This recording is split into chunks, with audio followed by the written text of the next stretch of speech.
that you like from Fresno State? Well, like you said, it's especially defensively, it's a contrast in styles going from 13 personnel to a lot of 10 personnel sets for the defense. So they're more up tempo.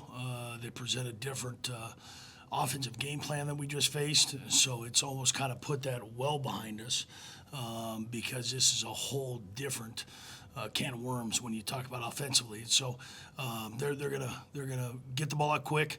A lot of their three-step RPO game. Coach Pat, who was here for a few years and was a coordinator right before his time, before he went to Fresno, likes to set up the play-action pass, get the ball out quick, kind of get the defensive line kind of a little bit antsy, because the ball's out too quick before they get home, and then before you know it, they're 6, 7-man, 8-man protection.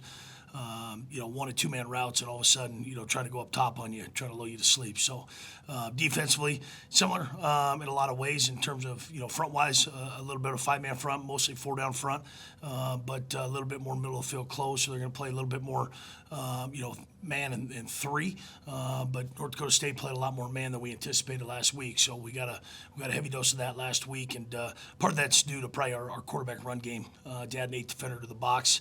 We're going to try to make that quarterback back it. In their quarterback, their read game.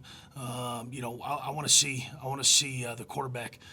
He's been on stage for one and hell of a win last week in West Lafayette, but he didn't run it all that much, and so trying to get him to pull the ball to beat us, so we don't have to have tailbacks and wide receivers in motion beat us in the run game. We want to make him earn those yards on the ground, and so he's a hell of a player. We recruited him here a couple years back, so we knew what he could do, and he did a fine job last week, and got into 2 situations, end of half and end of game. Drove them down the field for an opportunity to kick a field goal in the second quarter, missed it. At the end of the game, they iced the game with a touchdown with a first time starting quarterback. So kudos to Coach Pat calling that those situations, because those don't come very often. And then all of a sudden you get 2 in a game, and also those guys executing late in the game when they needed a touchdown to go ahead. And so anytime you beat a Power 5 conference opponent, it's big. And so they'll be ready. They played well. It was hot weather, and they executed well on all 3 phases. Coach, how do you describe the morale of this team? Because like you said, you guys weren't outmatched in that North Dakota State game. Now you play against a bigger level school. But is there a little bit of confidence, or what is it going into this week? Well, I just think there's more belief in each other, and obviously your resume allows you to believe more or potentially believe less, and albeit the numbers weren't what we had hoped last week. The outsiders can deal with the numbers. We don't deal with the numbers. We deal with the personalities of the people in the building, and it had a different flavor, different flair, different vibe, regardless. And that game was 14-7 with us driving the ball on their side of the 50 until it got to 21-7, and then they put 2 on late. But that was more than a ball game, and so just the belief, just the attitudes, the awareness throughout the game. Albeit it's one game, it's small sample size, and we got a ton of tests in front of us. But we passed the test in week 1, regardless of win or loss, and so they've matured immensely. They've been very mature, and it's all due to the leadership at the junior and senior level. And I couldn't be more proud of the guys, regardless of outcome of the game. Just a different feel, and sometimes you can't explain it to everybody else because you're not there. You're covering the game as opposed to preparing for the game and being in the game and playing the game and making the calls and making adjustments. That's why we do what we do. We get all of the resources. We don't just do it from a 10,000 foot perspective. Those are opinions, and opinions really don't matter within our 4 walls. So every guy looked each other in the eyes and said, they gave it their all. It just wasn't our day, but there's a lot of belief going forward. So again, we got to switch gears because we're going against a different type of ball club this week in terms of what they intend to do offensively and defensively. So it's a quick turnaround practice yesterday, and so I like the practice on Monday to get in tune for our full first padded practice today. So vibe is good, but it's a long season. I mean, it's 60 minutes at a time, and we're only 60 minutes down with a ton to go. 9 different guys caught passes last game, which is always nice to spread around the ball when you go against a team that also likes to at least spread the ball around.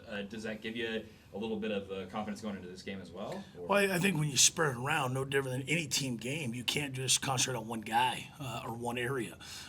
Schemes are built for different reasons. Sometimes on third down, they're going to, we're going to locate or put a play in for a guy, but that's one read, two read, three read. There's options.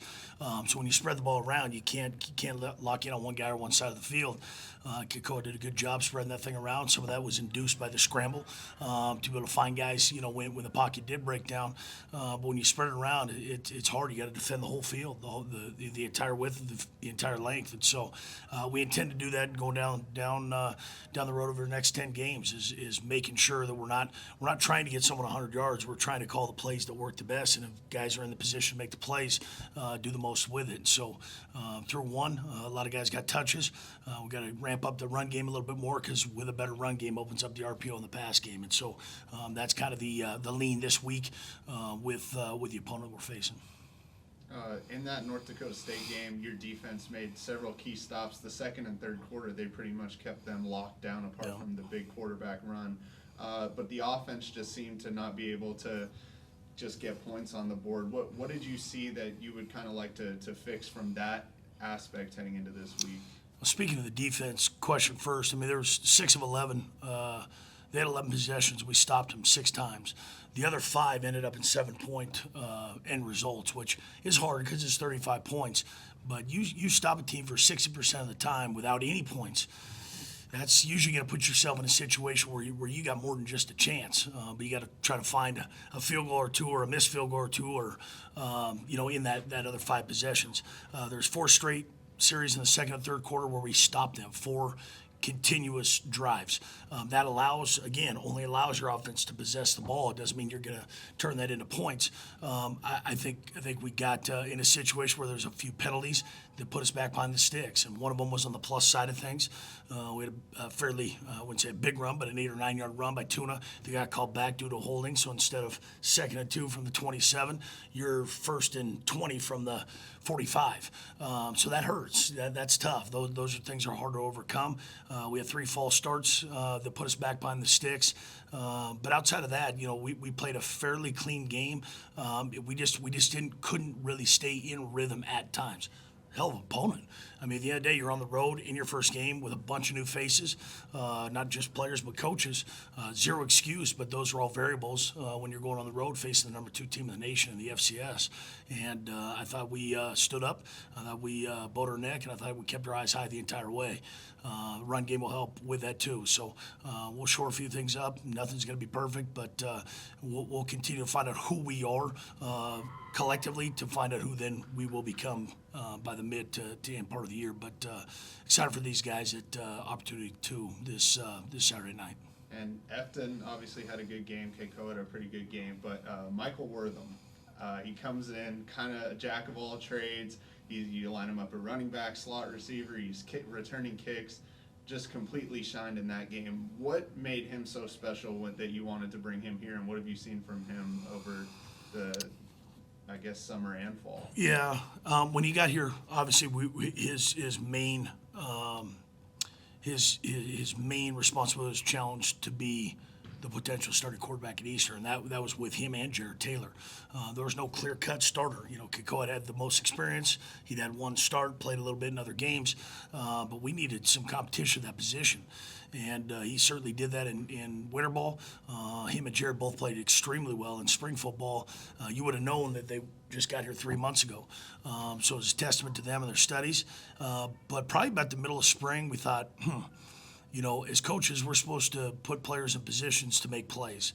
If he can capacitate the pass game and the run game from a quarterback position, and we can possibly splash him on offense and maybe on special teams, we're only doing ourselves a favor. We're not trying to put a square peg in a round hole. And so he's a dynamic player. He understands the offense, and so getting him touches is important. And part of that is kick return and possibly punt return down the road. Anytime he touches the ball, he's bound to potentially score. So. But we've got to be smart about it because he's still in the quarterback room. So it's a delicate balance, and so that's the risk you take when you're playing other positions. But we think the risk is worth the reward. So does Mike, as far as being able to factor in and be a part of what we're doing and be impactful.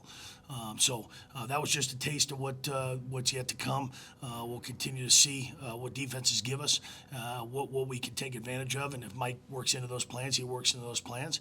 If he doesn't, he doesn't. But guys like Afton, we expect every week to show up. Nolan Holmes show up. Jacoby James show up. Anthony Stell make big catches and show up. Now, if we can find another 3 or 4 guys that can show up, that can be counted on, now you're talking about 8 or 10 guys that again, you got to cover the width and the length of the field. So the better we are individually, the better we become collectively, and Mike just makes us go that much faster, more dynamic. I might be looking at this from the 10,000 foot level, like you were saying, but Maybe 20. Two back-to-back games against very tough opponents. I guess, do you just keep the guys excited because of the challenge that's ahead, or how do you keep the guys excited when you're going into another game like this? Well, I think it's kind of a lost art. I mean, I think at the college level, I mean, if the coach is motivating you, I don't know if you're doing it for the right reasons. When we talk about focus, maybe that's what we're talking about. Is how do you stay focused? How do you stay, locked in? How do you get on to the next one when maybe it didn't go well the week before? I think that's a big duty of us as coaches and me as a head coach. But if I'm the sole reason or the sole motivator is to get you to the next game or get you off the floor to practice on Monday or to watch the film from the previous week, there's going to be a lot of other sets of turbulence that I'm not going to be able to motivate you for. This sports are cruel. There's winners and losers, and there's so many lessons that are taught in wins and losses. And most of the time you win or you learn more when you don't win, because you take a hard look in the mirror. It's easy not to look in the mirror as